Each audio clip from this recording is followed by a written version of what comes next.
because this one ended in a 2-2 draw. All right, let's bring in the rest of our crew, shall we? Because you know when we're talking about France, we have to reach for our favorite French World Cup winner, and that is Frank Leboeuf. Frank is joining us now. Frank, I know it's not the first choice France team, of course, no Kylian Mbappe, as well as he's gone back to Madrid to deal with that ankle injury. But your thoughts on the performance and also the result? Well, that wasn't the best, and we're not shaking, and I think nobody is worried about the fact that France was going to qualify. But yeah, we quite expected better. I mean, it was a one-way traffic game. France dominated the game, but you know, credits to the Icelandics. They did what they had to do, and they had 2 chances, and they scored 2 goals. And again, you know, credit to them. I was pleased to see people coming back, like Nkunku, like Thauvin. Thauvin scored a goal like 3 days ago against Azerbaijan, but I never expected to see him again with the national team. That was nice. But overall, I would say that France showed some good stuff. But I would never say anything, because I remember playing against Iceland over there, drawing 1-1, because it's very hard to, I wouldn't say take it seriously. It's just that the fact that it's not a stadium where you enjoy playing, because the atmosphere is really strange. You have your own championship. You think about your future and your career. So you break a little bit, I would say, in games like that, and it's understandable for the players. They don't give 100% maybe, but again, credit to the Icelandic. They did what they had to do. They were fighting hard, and they played well. And when France got sloppy, they got a chance to draw that game. And yeah, nothing to worry about again. And just enjoying a good game of football, I would say, with 4 goals. And happy to see Mateta scoring as well. I'll always hold Iceland, you know, close to my heart, really. You know, ever since they beat England, at the Euros in Paris. Yeah. Absolutely sent them packing with their tail between their legs. And the thunderclap, the Viking clap. Yeah, I mean, it's obviously there's slim pickings in terms of the strength of the player pool that they have, and so at times they have been more competitive than others. That particular time, around 2016, they were quite a big, strong physical side with some decent players, and it kind of goes in peaks and troughs like a lot of countries. But Frank's right. I've been to that stadium and I've been to Reykjavik. It's not the easiest place to conjure up the atmosphere, and the Icelandic players do it particularly well being a home game, but for an away player it can be a little tricky in a sense. And you know, for France, we talk about it all the time, France and Spain and 1 or 2 others. Whatever happens in these games, they will qualify for these major tournaments. It's just for them about gearing up to get into these tournaments and getting some players, some squad players, some game time, and getting a feeling within the actual squad itself. And as you can see here, as Frank said, the actual game itself was pretty much heavily favoured in France's favour, as you would expect. Yeah, Frank, another thing too, the other day on Extra Time, our Julian Laurens said that he thinks that Deschamps will actually be able to play the likes of Doué, Mbappe, Olise and Dembele all at the same time in the 11. And we know that France, as you pointed out, are absolutely spoiled for choice in a lot of positions. But do you see, first of all, what do you think France's strongest 11 is? And do you see a scenario where he can actually play all those names? Well, I put down a team where, yeah, of course, you will have some. You will have Mbappe for sure. If Dembele is on fire like he's been, and he comes back from his injury, the player that he used to be last season, yeah, no doubt that those 2 are going to play. After, you have to choose between Olise, Doué, Barcola, Thuram, Marcus, the older brother. So it's complicated at front, but I think that's the team that I lined up, because I think that's how I see the team playing.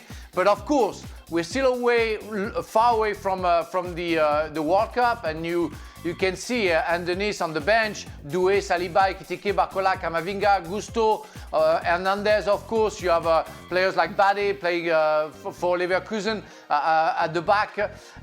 Can you imagine that you have to put Saliba on the bench? I mean, it's because I think I put down what Deschamps would think. Of course, for me, Saliba would never be on the bench, but That's what I think. It's the competition between players with France is going to be hard, because I think you can name like 35 names who can be in that squad. He's got two players there, Deschamps, that he seems to trust in Upamecano and Konate, and more so Upamecano, but this season in particular, Konate, Stevie has mentioned several times, it just has been a bit of a disaster, both off the ball and on the ball.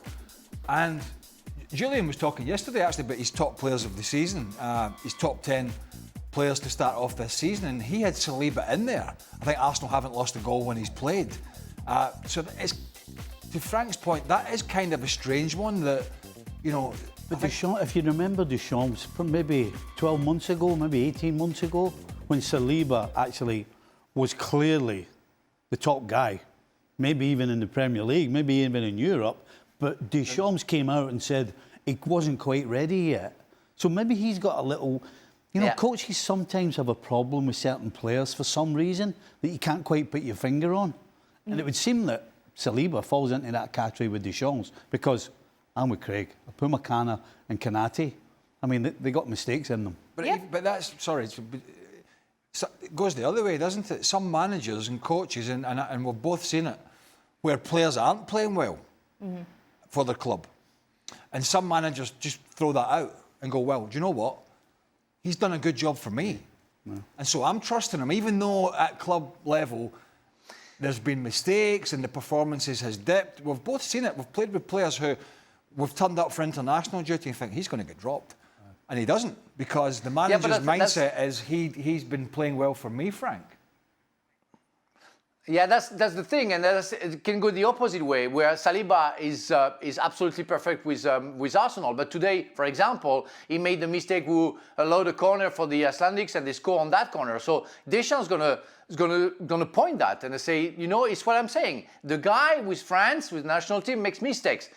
I think it's a kind of an untrusting way of showing to Saliba, and it's not a good thing. I think Saliba, he feels it. He feels that he hasn't got all the credits that maybe the others, like Upamecano or Konate, have on the Deschamps' highs. And that's really strange, because, I don't know, Saliba is, for me, one of the best defenders in the world. And if Deschamps would give all the credits, or the trust that he gives to the others, I think Saliba would be the skipper of that team. To Frank's point, you know, when we used to go, I know when I went with Scotland, the thing that every single Scottish manager ever said to me was, I want you to play the way you play for your club team. That's what everybody was told, because that's why you got picked. And so that kind of reassured you, to Frank's point. But Saliba is trying too hard. Saliba's doing things that he wouldn't do at Arsenal because he's trying to prove to Deschamps that he's the man. And so that's completely thrown him off, which is why he's making those errors that sometimes you get away with, but sometimes you don't. But as Frank said, Deschamps remembers them all. He will remember every mistake Saliba makes. And Germany just managed to hold on to that narrow lead by a 1-0 win. Here's a look at the standings then in Group A. Germany just at the top ahead of Slovakia, who actually handed them a defeat in this group. They're both level on 9 points, but the Germans with a superior goal difference. Northern Ireland there in third. It's looking a bit dicey for them. And Luxembourg, well, it just isn't gone. It's done. It's done. Sorry, Luxembourg. Well, sticking with the whole German theme, you know that Florian Wirtz, he was in action today, and Jurgen Klopp and Julian Nagelsmann have both been giving their thoughts on why he's probably not having the instant impact at Liverpool. Here's what Jurgen Klopp had to say. He said Wirtz is a once-in-a-century talent, and at some point, he'll show that in every game, again, just as he did at Leverkusen. The discussions are a bit exaggerated. If anyone's worried, you don't have to be. You can stop. Everything will be fine. Julian Nagelsmann, this is what he also had to say. Even though he hasn't scored any goals, he is still the player who creates the most chances in the Premier League. It's not his fault if his teammates don't convert them, and the statistics don't even tell the whole story. Well, Julian, you know we love to check stats on this show very much. I mean, He doesn't. And it's not Florian Wirtz who has created the most chances in the Premier League so far this season. It's actually Bruno Fernandes at Manchester United ahead of Jack Grealish, Cody Gakpo. And there you have it. The stats don't lie. We didn't really need a graphic, although this is for aesthetic purposes. If you've watched the games... We love stats on here. If you watch the games, you know that Florian Wirtz is not the chief creator in the Premier League. So what's or indeed the chief creator at Liverpool at the moment, which he's not. He's third. Both of those managers are one manager who clearly is not watching enough of Liverpool, otherwise he's just waffling on nonsense, and the other one, the ex-manager, they're both talking guff. I'll give you an example. Jurgen Klopp saying Florian Wirtz is a very good player, don't get me wrong, and this will probably all blow away when he hits his strap at Liverpool, which I'm sure he will. But to say he's a once-in-a-century talent is just ridiculous, because you could argue in Germany Musiala is as good a player, if not better. Is that 2 in a century then? And that's us just in Germany. And then the other guy saying, he's creating the most amount of chances. I mean, come on. This match against Germany tonight, you saw the stats against Northern Ireland. You saw the stats, heavily weighted in possession, but Northern Ireland had 12 shots, efforts and goal. The might of Germany, of the old Germany, wouldn't have allowed this Northern Ireland team. Stevie looked up at least one of the players getting plucked from Stevenage. They wouldn't even have got near the penalty area. No. This is a German team that are not worth their weight in salt. This is a Germany manager who's floundering. And unfortunately for Florian Wirtz at the moment, he is floundering as well. And I think maybe this is managers trying to stick up for him, but these comments are just stupid. Jurgen Klopp talking about that when we know Musiala is injured, but he's a great player. And Julian Nagelsmann, coming out and talking about all these chances he's creating when he's not even the most creative player currently, and a very, in a Liverpool side that are struggling. Yeah, well, at this point, let's welcome in Mario Melchior, who's also joining the fun here on ESPN FC. Mario, you heard me read out the quotes there from Nagelsmann as well as Jurgen Klopp. What do you think about what they had to say about Florian Wirtz? I mean, look, Craig said it, he's very talented as a player. And we saw, I think they refer back to last season, of course, before he joined Liverpool. We haven't seen him yet, you understand, to the level that we are used to seeing him. So I think that's why they're jumping on it in the sense of like, hey, a German kid, very talented, but we want to see it. It takes some time. Also his price tag, I think that's also one of the things that put some pressure on him. But away from that, no, of course, he's, he's very talented, knows how to play the game. But the only thing what happens now, also because his team also had, some glimpses now, you understand, just before the international games kicked off. So that's why people are going to highlight him and going to look at him because they expect more from him. And I think, it's just a matter of time. I don't think the speed of the game probably will be a big surprise for him. But away from that, he's got the skill, the talent, so it's just going to take some time for him. And I hope it doesn't take him too long. Mario, you went missing for a while. Was it something that I said? You were away. You were away so long, Frank forgot your name. You see, Greg, I don't know why they left. You know what it is, Greg? They sent me on holiday and they said to me, enjoy it. Okay, then I do it. Amen to that. I love that. Oh, Frank, they're never going to let you live that down. Right, come on, Stevie, stick up for them. Jurgen Klopp said, don't worry, everything will be fine. Are you worried? Listen, I don't think you can have any problem with what, other than the generational thing. The rest of it is complete and utter common sense. And hopefully and probably will happen. Once things settle down, once Liverpool settle down, once they get into some sort of groove, once Wirtz gets in some sort of groove and finds his feet with the pace of the game and all the other things, then yes, he's too talented to not produce in such a team that's but you full have of been talent. worried, they just haven't managed to get it together again. You have had your worried moments. Yeah. In terms of Nagelsmann, I mean, if I was German, I'd be worried because he obviously hasn't been watching what Wirtz has been doing. So what's he been doing with the rest of them? I mean, he's talking complete and utter nonsense. He's completely gambled and lost the gamble. But in terms of Klopp, I actually agree with Klopp. I think it is a matter of time with Wirtz.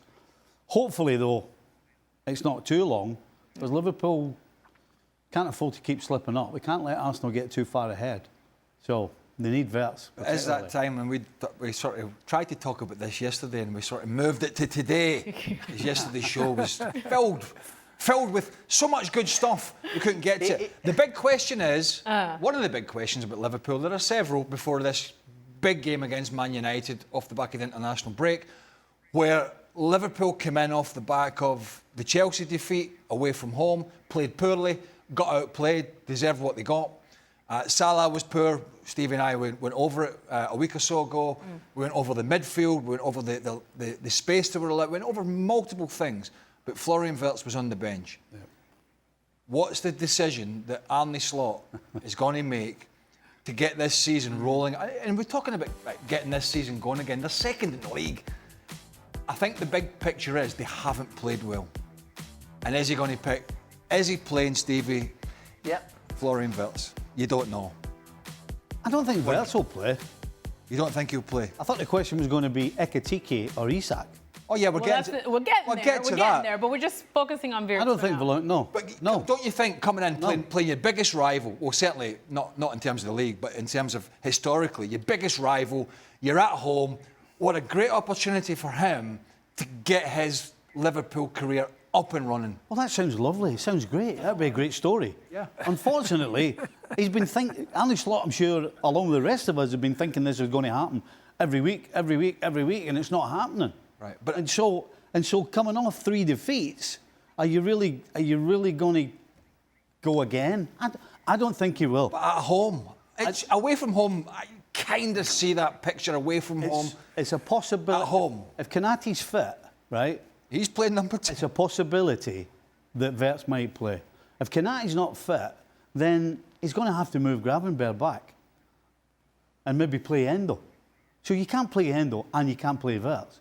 So if Konaté's fit, it's a possibility Wirtz plays. But if Konaté's not fit, I don't see any way that you put Wirtz in the middle of the park. Just don't see it. In Alexander Isak and your boy Hugo Ekitike, what does Arne Slot do there? Well, you know what? I want to believe Steve because last time he made a bet where he said that that Isak won't play the first game and he didn't. So I think he knows better than us. And if he said that Wirtz might not play, he has the internal contact. So I want to trust him. But you know what? We want to see the best of all the best players, and it doesn't matter the price tag. It doesn't matter, if you just sign or not. Liverpool is concerned about every player, even the players who were there last season, and we're talking about Konaté, Van Dijk, and some others. Szoboszlai, McAllister. We don't recognize him. So yeah, we're focusing on some players, but the others haven't been good as well. So Liverpool is still second, and I mentioned that last time, that we say, well, yeah, they're not playing well, but it's still second. So it says a lot about the quality of the players and the fact that maybe they still have something, they still have a soul in the team. But yeah, I want to believe that it's possible that Arne Slot doesn't play Wirtz and give a chance to the more offensive team with Ekitike maybe on the left side with Isak and maybe Gakpo behind Isak and Salah on the right side. Everything is possible according to what we're going to see. Yeah, I agree with Craig. What's going on at the back as well and where Gravenberch is going to play. But they're going to put a big pressure. I mean, that's a game we should show to the world that Liverpool is back to the race and to the best that as they have been last season. I'd like to see it. I'd like to see, if I was a Liverpool fan, if I was having watched what I've watched at the start of the season, I'd like to see Ekitike start, and I'd like to see Alexander Isak being sort of filtered into this team to get his game time and his sharpness, which I don't think he's at yet. He's played for Sweden tonight in a game that you wouldn't want to watch, and we didn't. But Ekitike has been one of the players that has excited the Liverpool supporters. He's made he's made a difference in games. His link-up play's been good. His running's been good. His goal scoring's been good. And I get it. Alexander Isak's your big signing. He's been the big story. You've chased him all summer. He basically, we could argue about it, but he went on strike or he went back to train with Real Sociedad. He pushed the move through. So it's understandable when you spend that kind of money, you want to get somebody in the team, but not to the detriment of the team getting the points. And you can't argue that Ekitike at the start of the season, is the man. since the Community Shield onwards, has, apart from his faux pas in the Carabao Cup where he took his shirt off for the second booking and he missed the Crystal Palace game, he's been excellent. So that's another big call. But you know what it's like though, Craig? It's not always straightforward. It just doesn't always come down to form. Because if it's on form, then it's a no-brainer. Ekitike has to start. So what I don't think he'll start him. What's the barrier? Well, I think the barrier is it's your big signing. You try to get him up to speed. There's always the pecking order, and I think right now that is going to override what Ekitike has, which is wrong, but I think that's going to override what he's done on the field. Because on form, Ekitike does deserve to start. Yeah, but hey, guys. Stevie, that's awful. What you say, I hear you. Sorry, Mario, but I hear you, Stevie.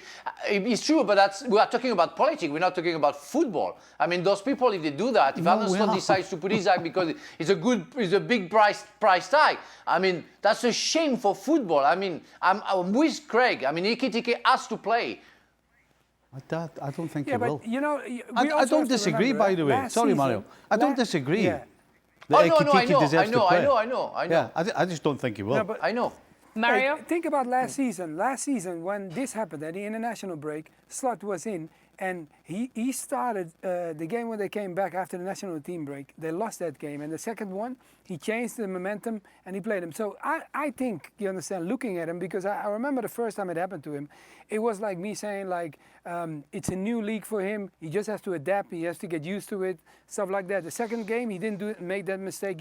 He played his strongest team. So now, whatever happens now, you understand, coming into this game, okay, I agree, you know, Isaac, you know, they did everything to get this player to their team, so it's kind of weird if he wouldn't start. When it comes to Wirtz, he might make that decision because in the middle of the park is exactly where you can really overrun Man United. Because I think if it doesn't click well in the middle for Man United, that's where they can win the battle. So I think for Liverpool, they will pump that midfield full of energy. So either Wirtz is ready to attack that energy, and if not, they will play their stronger side and will really, try to hurt them as bad as they can. If they've got no legs in midfield, United, we've talked about this. Yeah. Casemiro, Iguate, Bruno Fernandes is playing there. It's not his position. He doesn't understand the defensive aspects, the positional aspects of being a deeper line midfielder. And it also negates, which we've talked about at length, it negates his ability to influence the game, 30 yards further up the field. And you just think, just feel, particularly at home at Anfield against this United side who are weak in that area, that Florian Wirtz could really find the space to run the show. Now, whether that is the manager's thinking or not, I don't know, but I think there's a great opportunity here for Liverpool to go and put a marker down against all the sort of negativity of the last 3 games or so, where they've been sort of dragged from pillar to post, playing Szoboszlai at right back. And it'd be interesting thinking if he does try to shoehorn Ekitike in and Isak and he plays him on the left, this would be something that's crept into this manager's way of thinking, with trying to get some new signings in. I'll move Szoboszlai to right back and I'll move him here because I want to play him. And thus far, that hasn't worked particularly well for him. So I think it's apples and oranges for me. He's putting the house on Isak starting and been sharp enough and putting Ekitike on the bench, or he's playing the informed striker and Hugo Ekitike, and he's sent to Alexander Isak. It's a long season. It's been a disrupted summer for you. This player's done particularly well, and we're going to try and get you up to speed this way. There's 2 different ways of looking at how to go about this. Arne Slot's in a position where last year we knew exactly what he was doing. Yeah. You knew what was happening. You knew who was playing where. You knew what the jobs were. You know who was starting where. And maybe that's a bigger test of his management now. Right now, listen to us talking. We don't know whether Wirtz is going to play. We don't know whether Ekitike is going to play. We don't know whether Isak is going to play. I mean, there's so many questions now, and we just don't know what he's going to put on the field at Anfield. So there have been a lot more questions than usual about Arne Slot's Liverpool, and there has been a question mark as well about Frimpong. What are your thoughts on him and his situation? Yeah, I heard the story, you understand, for the fencing when the coach comes out and he says like, one of my players was thinking more about attacking than defending. I mean, that moment they concede a goal and you see him trying to challenge. He still made the challenge. He was in that position, but he wasn't good enough at that moment. It's tough. Why? Because I hope, you understand, like sometimes as a player, it can kill your confidence too. I hope not it's going to happen to Frimpong because clearly, he looks like a strong-minded player and he will handle that. But in a way, you got to understand because when your coach, instead of playing you, he plays somebody else in your position, that's when you start questioning it. So the only thing I hope now that is not going to happen to him because look, why he got him is because attacking-wise, he's very good. Defensively, that is not his game. I know he has to play in that position, so he has to know how to defend. But when he plays for Holland, the most likely he's being used to doing the attacking job more than doing the defensive job. So if that has to change, of course, I think as a player, he's got the speed. So that is not, it should not be a problem for him. I hope that he understands that and that he changes his game because you want to play, you don't want to sit on a bench. Well, he had that, but he had that last year, didn't he? Slot. He had Alexander-Arnold. It was, he's a better footballer than Frimpong. But also more attacking-minded. But the point being is, he was also deficient in those defensive areas. So it's kind of the same problem. Maybe he's just not getting, or he's not getting. He'll get more of a winger wide play from Frimpong. What he won't get, obviously, and I don't think many would do it. He's not going to get that range of passing, Stephen, is it? No. Yeah, but Craig, he had the compensation 2 years ago with some other players as well. But last year was with Konate. Konate was a much better player than this season. Well, the beginning of the season, and he was compensating. And a few years ago, you had Anderson compensating as well and covering Trent Alexander-Arnold. So everything was working. But today, nowadays, Frimpong hasn't got the support that he needs. Konate is not as good as he used to be, so maybe he's going to change. Szoboszlai, if he plays on the right side, he's not covering him enough. McAllister is not the player he used to be. Gravenberch is doing great, but he cannot do everything. So they have to compensate. And again, we are judging Arne Slot on players not being good enough, even the players who are there for a while. So it's also the players that you have to judge on top of judging Arne Slot, because last year they were good. This season they're not good. Is it the Arne Slot error? I'm not sure about that. It's not 100% Arne Slot. I think that a good example of that actually is, but he has to figure that out, Slot. And this is a big test of his period at Liverpool. He's got, last year it was, Stevie said, it kind of team almost picked itself, and maybe they did play too many games, the same players, and they ran out of steam a little bit in the second half of the season. Certainly domestically the job was done. In Europe they got found out. One player in particular, although there's several, you can look at Mo Salah and all that, but one player who I know he's had his injuries, but Alexis McAllister, you rarely ever seen him waste a pass. He was always available. He would do some great things, but he would do a lot of tidy stuff. He's not fit though. Liverpool's got so many. Let's be honest. Liverpool's got so many problems. It's frightening, And in some ways, the whole Isak and Wirtz thing is taking a lot of pressure off the so-called core group of Liverpool players, who we relied on, who were at a certain level every single time they stepped on the field. So right through the team, we're talking about a group of players where none of them are even close to where they were last year. And yes, I agree. Arne Slot, at the end of the day, he's the coach. He's the guy that has to sort it out. He's the guy that has to get them going. He's the guy. But at the end of the day, the players have to be responsible for their own performances as well. So not only is Arne Slot struggling to figure out what way to go, but there's not a player in Liverpool's team right now that you can say is carrying the rest. I mean, they're not. Everybody, in some shape, way or form, is struggling.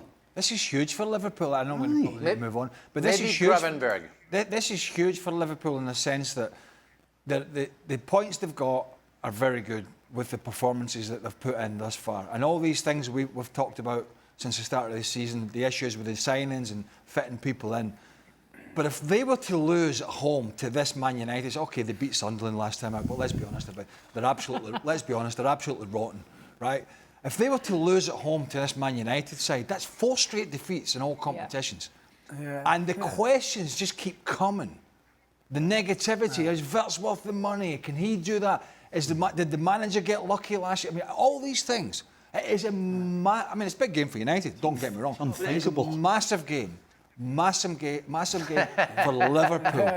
Put the last 2 behind them. Well, I must say, it's a bit refreshing to finally talk about all the problems Liverpool has. I feel like I've been in an inconsistent environment for a very, very long time. So it's even more difficult to be consistent. I think consistency is what I need to bring into my game. And yeah, I'm looking to do that. All right. I've just looked up inconsistent can also inconsistent, sometimes construed as lazy with a bad attitude. Do you know what? Stevie, what do you make of what Do you know Mark that said? statement there? Yes. There's only one real thing that sticks out big time. And that's that he was in an inconsistent... It's not my fault. Oh, fair. That's what that statement is. It's not my fault. Yeah, exactly. How about you take some responsibility? Try to blame others. Oh, nothing's been consistent. I want to be... Well, guess what? You can do something about it. He wasn't wrong. It is an inconsistent environment. No, it's not. It's a bad environment. It's been consistently bad. But The only thing when you're in as a player, when you're in a situation... Oh, well done. I love it. True. Oh, Well, then you have to... Okay. You have to shut everything else off and get your job. What's my job? What can I do? What's my little piece of the puzzle that I can make it better for not just me but for everybody? That's how you're supposed to face challenges, not blame everybody else. That's all he's done. He can drive consistency. He can drive consistency. As Stevie said, consistency within himself. If he's consistent, he turns up at training, he works hard every day. Did he? No. Yeah. He's consistent when he tracks runners back and he works hard for his team and he presses on the field, no matter who was in charge. Amorim, Ten Hag, Solskjaer, couldn't give a toss. Was he consistent in his work rate? The answer is no. He can't control what the club decisions are, but he can control his attitude. And his attitude at Man United, in the end, not at the start, in the end, was appalling. Frank? Yeah. But I think the thing is last season at Aston Villa, the environment was great, and it was a consistent, good environment. And it performed for a while, but not for the whole season. And for the time he was there. So that's and when we talk about Marcus Rashford, it's because we all agree that the talent is there, that we can rank him very high because he has everything. So, and we have said that for years, since we saw the season he was capable of doing at Manchester United. But yeah, that's all his fault. Take it for yourself. Yeah, but that's why I agree. Look, the thing with him now comes to, like, we all know he's very talented. When he broke through, everybody was admiring him, loved the way he played, including myself. And then comes a time where the team drops. That is exactly the time when we wanted him to take the responsibility. And at that moment was the moment where the inconsistency, like he names it himself, is also when everybody looked at him. And I think there was a moment came where he sometimes didn't, or sometimes that he was a long time that he went hiding, where you didn't see him really putting his foot down and saying, like, this is what I demanded, this is what I'm going to show you, and I'm going to carry this team if I have to. And that is the thing what was missing, because, you know, as a player, he has the speed. He has when he wants to play, he takes people on, he feels comfortable. Now he's at Barcelona. Why is he playing like that? Because he knows that he's in a team that is full of talented players. So I have to turn up. And he's turning up. So if he can do it there, he can clearly do it even if his team is not performing. You can do it at Man United too. He's 27, he's not a baby anymore. Aye. He's 27. Yep. Let's be honest about it.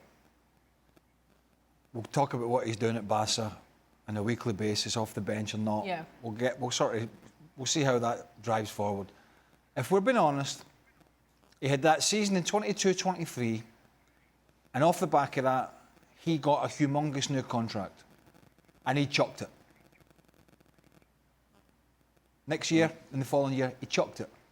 He got his dough, got his big deal, and he threw the towel in. Because times got tough at Man United. And that's when you need your star players to be rolling their sleeves up. And he did not.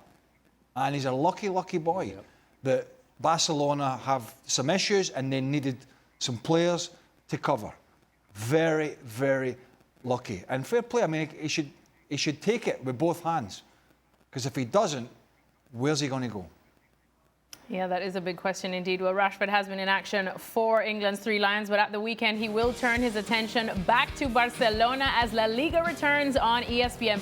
Barça in action against fellow Catalan club Girona. That's 9:45 a.m. And then Real Madrid, we will see if Kylian Mbappe is good enough to play against Getafe. That is on Sunday. All right, let's go back to the Premier League. We have the top half of the standings now, Craig, and it will make sense because we're going to talk about Chelsea. Oh, what did the bottom half? Oh, no bottom half because Chelsea are in 7th spot. And we have a lot of Chelsea. We've got a lot of you guys. Yeah, but why are we talking about Chelsea? Because we're going to analyze their season so far.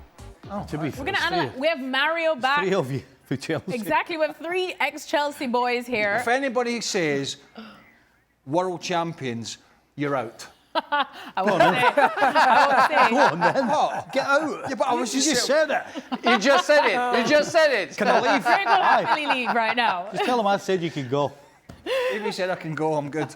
No, but we just want to try. Mario, let's start with you on this one then. Looking at Chelsea's season, how much we can read into it so far. 7th position. Not going to mention the world champions thing because I'm tethered to the table, so I can't really leave or walk out. But how would you analyze Chelsea's season so far?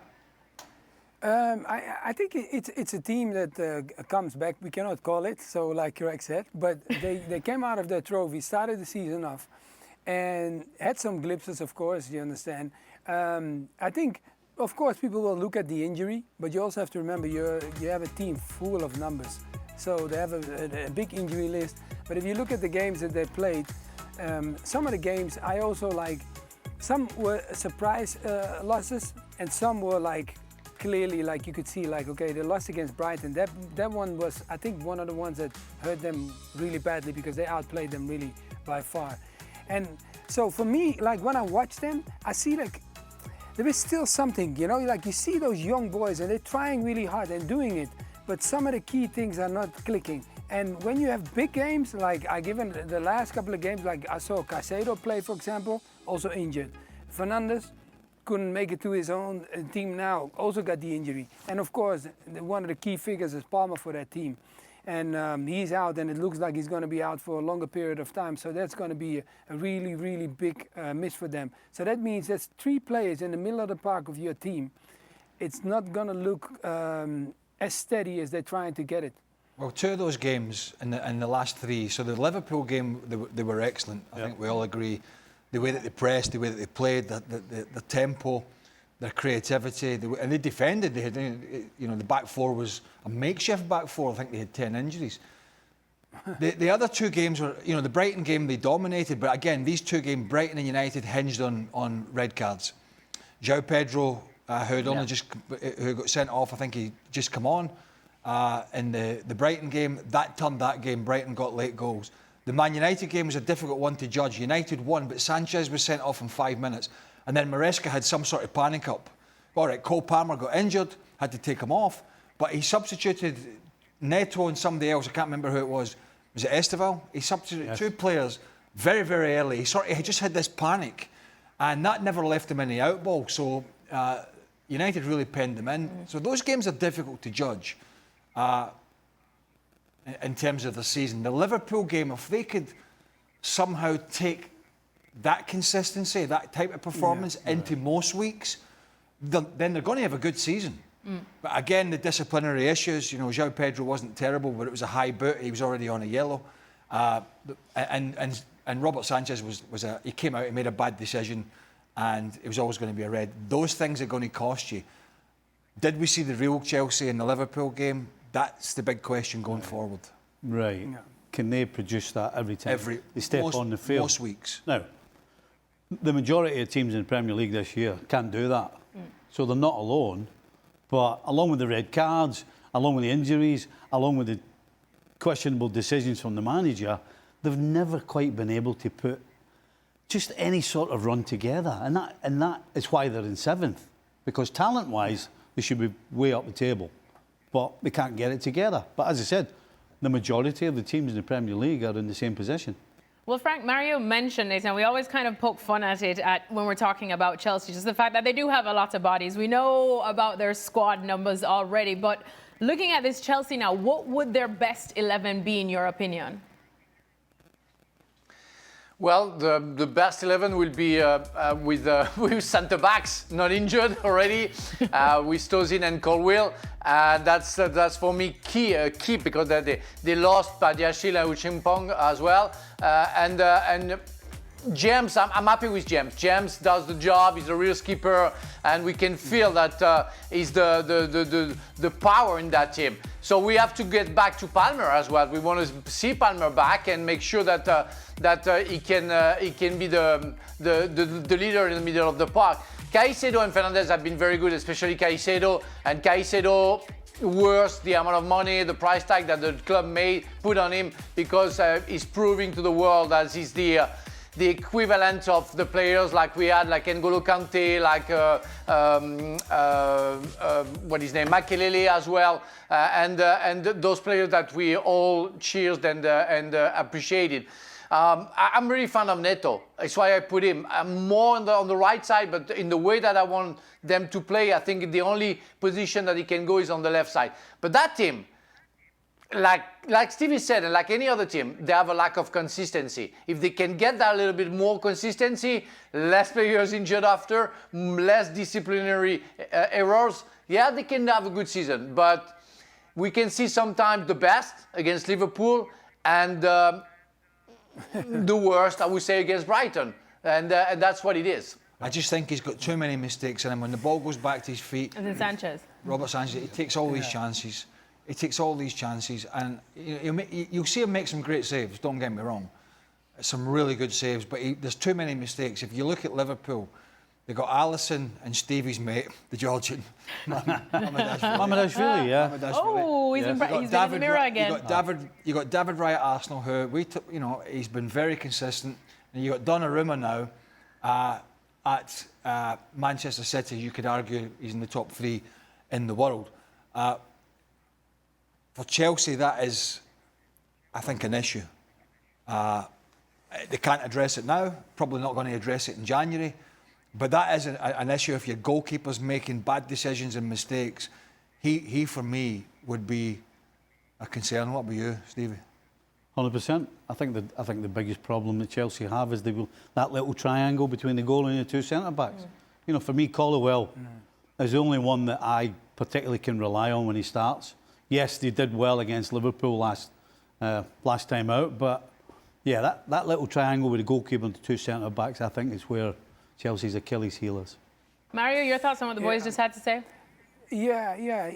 I think sometimes you understand when you look at the back, right, where the guys are talking about the stability, is that sometimes they take too much risk. In the sense of like the goalkeeper, sometimes he has the ball, he takes too much time on the ball.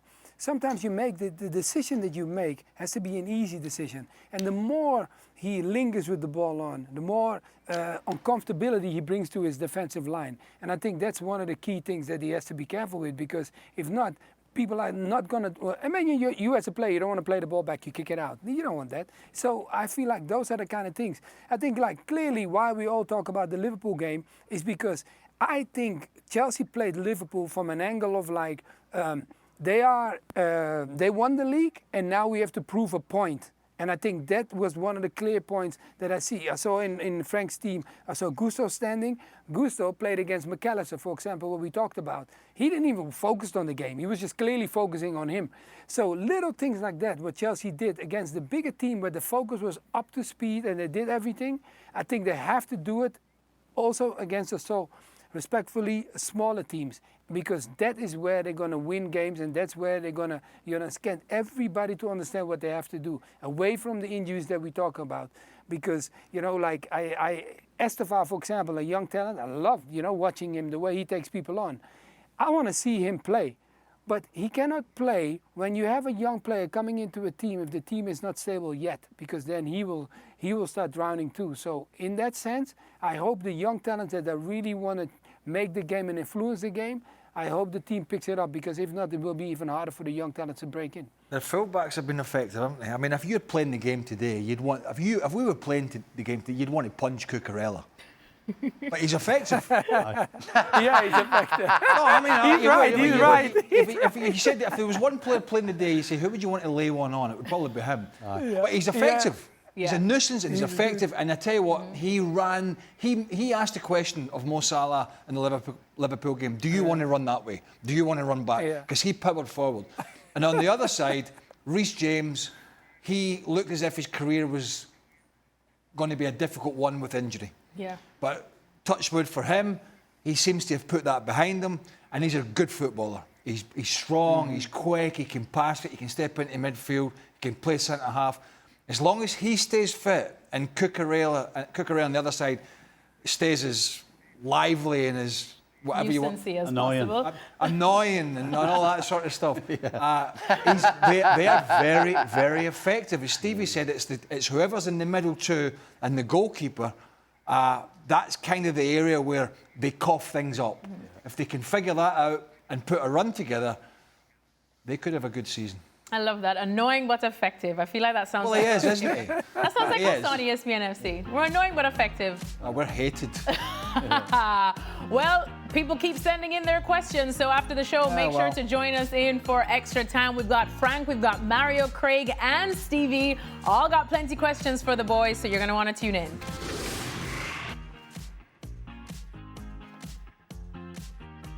All right, welcome into Extra Time. I've still got Stevie and Craig, as well as Mario and Frank, and plenty of your questions to dive into. Let's get to the first one. For all of you, do you think caps and national pride still matter that much to players in this modern era of club football?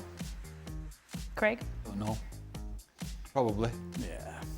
Yeah, I would say so. I think so. Yeah, I don't know. Maybe. No. I would say so, yeah. Yeah, there's no reason why it wouldn't. I think what matters to players, and it's always mattered to players, is getting to play in the big arena at a European Championships, or an African Cup of Nations, or a World Cup, particularly World Cup. Yeah. Because I think everybody as a kid growing up, we don't really want to play in friendlies, if we're being honest, but you grow up as a kid watching your country playing these, well, most of the times playing these World Cup, and you think, my God, So when you get a chance to do that, that's Special. Yeah, it is special. Even though when we get to World Cups, we make a complete mess of it. We still get there. Well, I'll tell you who never made a complete mess of a World Cup. Frank, what do you think? Don't start them. No, I'm with the guys. I think players are still very proud of wearing their national team shirt, and the fact is, I was at the time, like I would say 5-6 years ago, I was thinking that the Champions League was getting above the World Cup, but it didn't happen, and I'm very pleased that the World Cup is still the holy grail of a football player, wearing his national team shirt, playing for his country, and trying to get something out of it. Mario? Yeah, I think, when you wear the national team shirt, you'd never have a moment in your career where the whole nation loves you, because normally it's only one part, right, for the team that you represent, like let's say if you're from the Netherlands. So having that, the whole country then rooting for you, that moment when you step on the field, it's a big shirt to carry, and I think that moment, every player plays football just to achieve the top of the top. So I don't think it will ever go away. All right, next question. That was all she wrote. Drop. That was all she wrote for that question, or he. Start, bench, drop. Haaland, Mbappe, or Harry Kane? Ooh. Is this Haaland thing just taking legs? Yeah. Put start, guys. All start Haaland, because we've been hard. I don't know. People they took it too seriously. We love Haaland. I mean, Haaland. We never said he wasn't good. No. The guy's a great player. He's not even on the show today, and that seriously annoying Norwegian, not Erling Haaland. Yeah. The other one, the older one. There's a pain in the butt. Jan Agafjordov, still emailing everybody. Did you see it? No. Ah, he's emailing. Don't bother with email. It's like it's Norwegian humour, as if you've ever seen a Norwegian comedian. I've never seen a Norwegian comedian. They're not funny, right? And he just keeps emailing, and then reply all about this Haaland stuff. Oh, he loves it. He's not even on the show. No. If he keeps that up, he'll not be back on it. Seriously, pain in him. Right. So start bench drop. Mbappe, Starting Mbappe. yeah. Haaland, Kane. Stevie. Yeah. Wow. Frank. Yeah. Mario. It's also normal because everybody wants to play counter-attack when they have to. So yes, the same setup because Mbappe speed, Haaland speed, Kane, when he's around the box, he's going to deliver. But if you can't play that game, you need speed. All right. So tell me again, because I know I brought this up in the main show, just be quickly, but tell me, how can you forget a colleague's name? Oh, Frank, how can you forget a colleague's name? Old age. Yeah, you know what? wasn't You there- know, I I'm wasn't still there for feeling much. very. I'm still feeling very embarrassed about that because, of course, rightly Mario, so. I played with him and he knows how much I love him. And that was absolutely when the show took off. And I say, how stupid you were, my man! How can you forget a teammate? And again, I want to say how much I'm sorry, Mario, that I didn't remember your name because that hurt me a lot, and I guess it did it too. But I do remember you, my man, because you made us win very important games. Hey, Okay. you lived that FA Cup like it was your best friend. You remember? Hey, come on now, Frank. Come on now. You know, look, when I came on the show my first time, I said Frank Leboeuf was one of the guys that I came in as a young boy. He was a more seasoned, I won't even use the word older, I said seasoned, that used, you know, like help me, try to fit in to a team. And Frank was one of it. And Frank, you forget my name. All right, Come on now. enough. You You have see, Craig Burley, you know, No, I only. you see, Craig Burley. Listen, Bad. I'm not on, Bad. You know what? I'm I'm gonna not say. on an airplane. I don't have a seat You know, I'm bag going in to say front of me I something. can get out You know, and you throw it don't in. deserve. You don't deserve to have played. You don't deserve to have played for the World Cup best team in the world. Ooh, I didn't Tell bring you it what, up. Mario should never have been allowed back on the show again after talking about Frank like You know, I meant to say to you, you know the first time you were on the show? I was so proud to be on the same show as you. Me, I was the same. Because I felt the same. I just I really love that. admired everything about you, the way you played, the way you held yourself. Well, I wasn't. That's the only reason I Stevie, moved to the Stevie. US. That's just because you were Stevie, here. you should be the last that said that, Stevie, because you are one of the guys that always gets his compliment from me, Stevie. So don't start me now. Exactly. Don't start me now, Stevie. That's true. I That's want to true. clip that That's part true. up. We need to clip that part up and just put it as like a Valentine's Day compilation. No, but Where Stevie was just speaking to you. I know it wasn't the- authentic, but there's But always a the little thing- truth in the every thing is- joke. I only asked how he forgot his name. Yeah. I didn't want some sob You- story. yeah. Oh my God! You know what? That's a really true things that I want to say to the audience and people are watching us. Audience? We really respect each other and appreciate each other. That's a real story. It's not fake. And if we Getting tease worse. each other because that's part of the game, because we love that, I think we really love each other. Well, I'm not sure. I asked for you to be banned off this show last week. I'm not sure about that. He's just asked for Jan to be banned from the show, so there's somewhat respect. Banned from. He's just banned Bad period. across the Yeah. board. Real talk. Who does this break benefit more, Arsenal or Liverpool?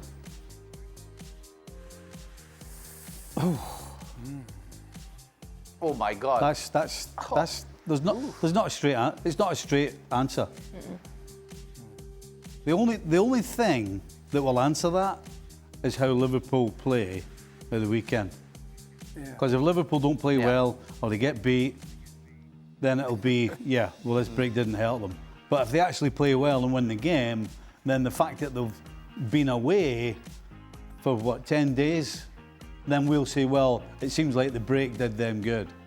So it really does come down to the performance At the weekend. at the weekend. The question should have been asked the other way. It doesn't benefit Arsenal for sure, because they were on the way to get at their best. That's for sure. Arsenal can have can be regretting the fact that it didn't carry on. But I agree with Stevie. For Liverpool, we have to wait for the weekend. Wasn't it this break last year? It might have been this one or the one before.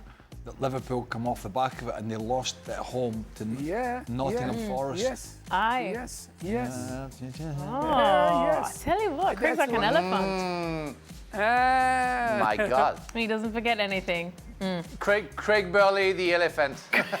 Not in stature, just in brain power. I get, What? You clearly thought it was stature. I get called many things. Why did you bring it up? Oh, apparently it was in September of last year. So All right. Why There take you him go. on? Boom. Listen, That's you know exactly what stats. But on the back of the break, yes. why some smart aleck Okay. in the gallery ruined my story? Next question. On a scale of 1 to 10, how sad is it that the US fan base is excited over a 1-1 draw at home against a short-handed Ecuador? Stevie? Were they excited? I watched part of the game. US were much the Much better side. better, yeah. I think But they were behind. I think they were excited about the performance because Herc on Football America said it was the best performance under Mauricio Pochettino, and Casey Keller echoed those sentiments as well, that we finally see the direction in which this US men's national team is going under Pochettino. A sense of identity. Well, because he won game. Yes. That's that what they this was said. the best performance, yes. It was the best performance, but that's not one performance is not an identity. It's a But performance. now we're starting to see things. No, we're not starting to see we've had one game that wasn't a win. Who said we're starting to see? If you have 5 or 6 games in a row and you play like that and you get results or you get performance that is getting better and better and better, then we might start to see it. There's one game against Ecuador, they were behind. I think they call it clutching at straws. Yeah. That would be the term. Clutching I think they call it talking nonsense. Well, that's a great advertisement. Another way of putting it. For Football America's on tomorrow. Well, if you're going to bring it up and mention the programme and then tell me what they've said and it's over one game, it doesn't make sense. If someone's got a problem with that, then fine, no problem. I don't have an issue. But I'm sorry if you're judging on one game, because they've been crap, haven't they? Really, That's what for the most part. That's what we're saying, that they set the bar So so they've low. had one game that they didn't win. They were behind against Ecuador. They played better because I watched a chunk of the game. They played some decent stuff. But Ecuador, they're not exactly giant killers, are they? And they're playing Australia next, aren't they? Yeah. So they're playing all the big teams. Not. So, judge when you're playing better teams more consistently. That's when you Ecuador could say... finished second in So there's CONMEBOL. Huh? Ecuador finished second in CONMEBOL, behind only Argentina. But they didn't have Caicedo, Estupiñán came off, Whatever. clutching at straws. Whatever. You're just making his argument for him. Yeah. So to answer that question, Oh, I've yes. made more friends. But at least I won't be on Football Americas. And I'm all right with that. I'm busy enough here. Which World Cup qualifier stands out as the hardest match you've ever played? Frank, let's start with you.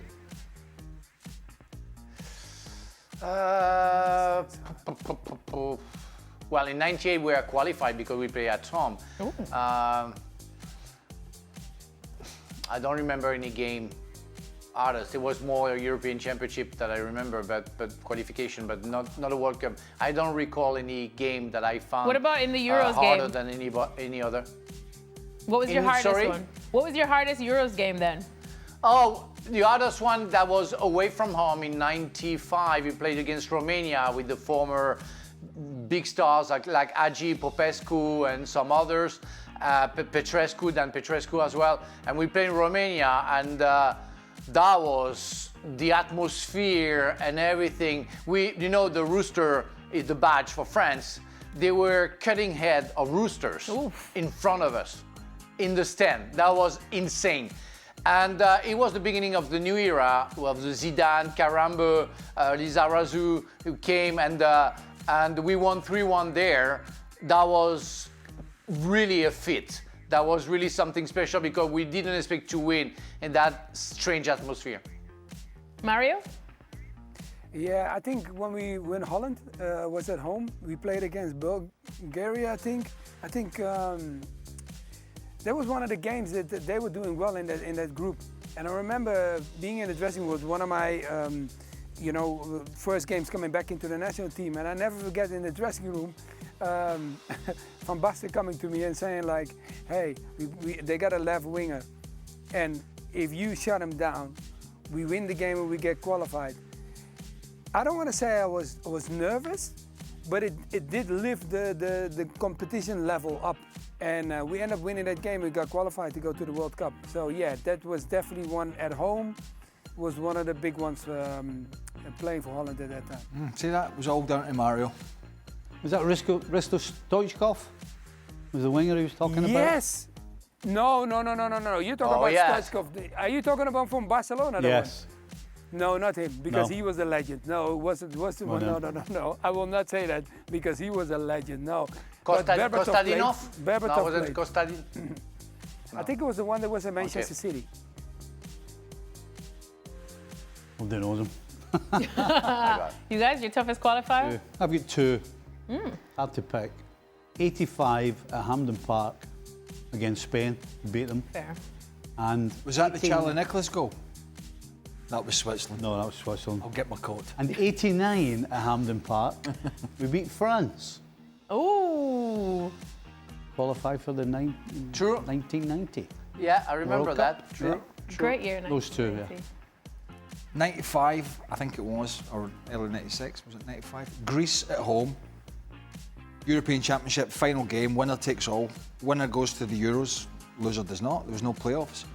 And I was a fledgling player there. I think it was only my 4th or 5th cap. And amongst all these experienced guys at Hampden, nervous as hell, because I'm like 22 or 23, and it's all on the line.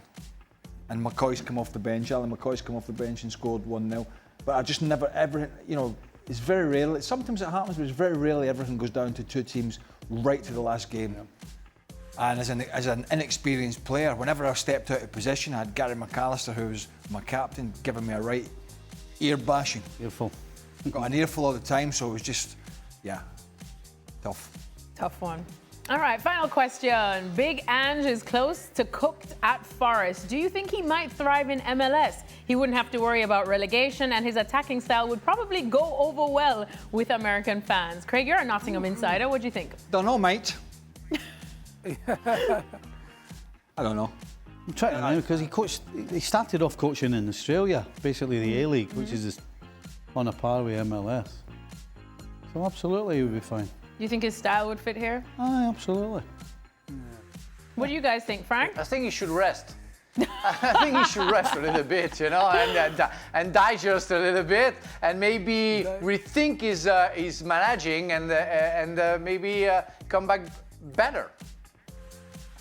I think he has to be careful, because you know what the thing is, when he comes to MLS and he allows his team to have so many gaps, he might struggle, man, because he might go home and go crazy. So if he comes here, he really have to be careful with that high line that he wants to play. Who knows? He's not Maybe done bring yet, him is to he? Bristol. He's not done yet. No, you don't think he's done. I mean, he's coming out of the oven and he's getting close to the microwave. It was just a bad choice, wasn't it, really? I mean, we talked about this. Yeah. It was a crazy fit for both. Mm-hmm. And at the time you went, why would Forest hire that style of manager, and why would that style of manager go into that type of team? Maybe they thought the Greek heritage counted for something. They'd see eye to eye. No. No. No. No. I think They Angel were was on his- it was holiday his together. bad choice, They were on really, holiday wasn't together. They got seen together before he signed. So It was his. Maybe Yeah, you're that right. was It maybe really one of was the his bad choice because listen, a lot of people enjoyed what he did at Tottenham, and certainly in the early days, Yeah. the first 6 months. I think most people realised it got hear him, scare him. But you can't deny that he said he always won a trophy, and he did. And so he had some semblance of his stock was still decent. Yep. But jumping into this job, and if it continues in the manner in which it is, and he gets fired, which he will, then it's nosedived. He's certainly in the Premier League, never touching another job. Whereas if he'd have sat and waited for the right club, somebody with a squad that can play a bit of football, and he can work with them, that would have been the sensible thing to do. But as I think we've said before, almost every manager thinks they've got the Midas touch. I can go in there and make the difference. Ego. And Marinakis will not care whether whether Postecoglou's got Greek heritage or not. He'll just he'll just fire him. Yep. Simple as that. He takes it for a drink. He goes for a nice drink, has some tea. Something in the Greek drinks, I suppose. Sorry, Would who be was that nice. talking there? I forgot his name. Oh, no. We will never forget Mario's name again. He will be back on the show. Not sure if tomorrow, but Craig, you back tomorrow? Stevie? Damn right I'm not. No, we're all off tomorrow, so... I'm on Football Americas. Oh, Craig might be begging to come on Football Americas after the USA versus Australia. Either way, tune in.